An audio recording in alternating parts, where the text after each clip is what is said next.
God has been leading the church and been guiding the church towards our great harvest. And so as I keep studying scriptures, in fact, as human as I was, as I am yesterday, I asked myself, God, you should have ended by this time all along, you should have come through with us. But the Lord said that the harvest is not an ordinary harvest, it's a great harvest. Amen. It is one of the longest series that has been preached in church. And so, as human as I am, I was trying to say, hey, God, I want a new flavor. I want to move to another series. And the Lord said, hey, it is a great harvest. Amen.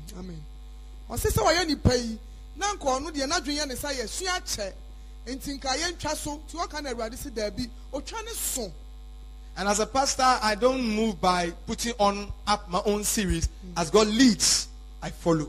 I don't know how many of you remember when I was preaching on the faith series. It got to a place that when it was up and everybody wanted more, God just ended.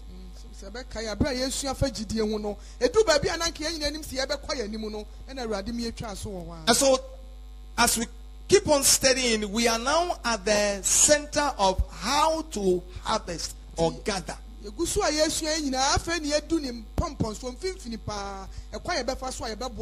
And last week we realized that when Jesus, after preaching, said to Simon Peter, he said, Simon Peter, launch out into the deep.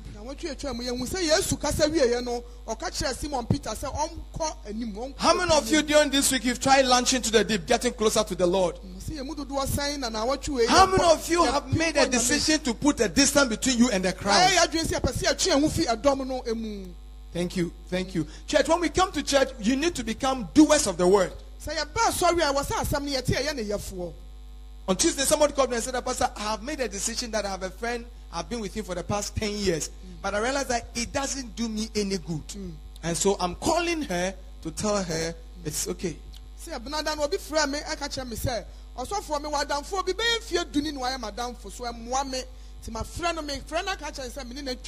So I said, no, you should take a lot of things because you say, Pastor, I have been considering this all along.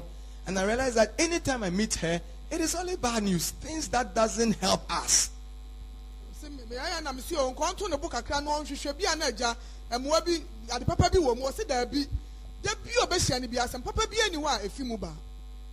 And she has made her a funeral partner. She can glance through the newspapers and begin to look at the classified area. And when she comes across one late Elizabeth Amwafo, but we had some friend who was once is an Amwafo who go.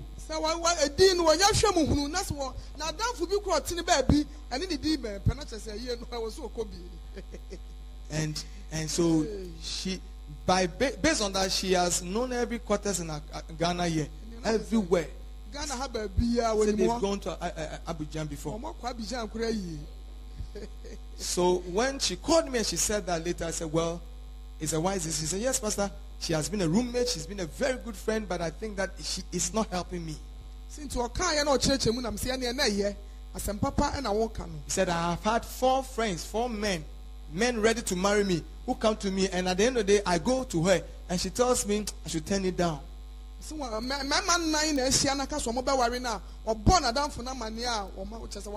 I talk now, I said, Pastor, I'm still not married. So listen to me. Some of you, it's not that God is not bringing your way a breakthrough, but some people around you, they keep killing your dream. Am I talking to somebody this morning? Some of you, anytime you're about to make a major step, if you dare find out and make a cross-check with that friend, hey, the thing you slow down. She doesn't tell you to stop, but she tells you, oh, give me some time, let me make. She becomes your personal researcher. And does some her own feasibility studies. And tells you that it is not going to work. There are friends who can tell you every time there's a potential partner coming your way, tells you that don't marry. Where are you going? Ladies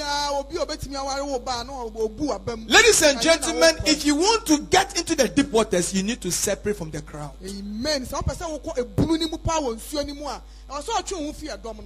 if you're a pastor, and if you want to get into the deeper part of ministry, there are times you need to separate yourself from the crowd.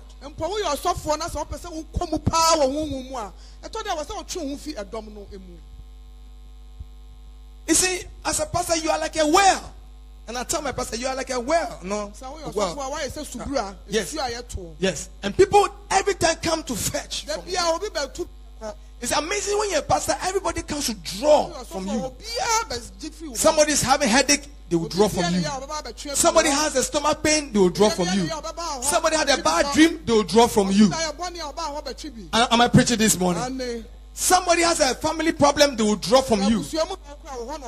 But the little I know, okay, is that there comes a time that the owners of the well, they close it and they tell you, leave it for a while. Because it has to gain water again. So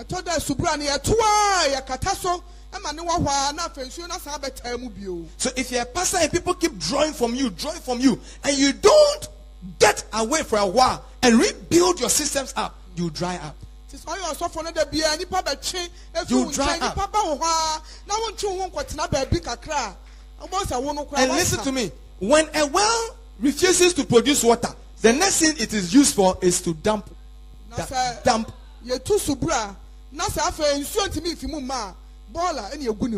so many people, you started well, you became very spiritual, God began to open your eyes to see things, and because you began to see things, and when you say it comes to pass, hey, you begin to major on it so much that you have not had another time to go back to God to regain your strength. And so by so now you have dried up. But because people are still drawing from you, you have not stepped into an environment of delusion. I say,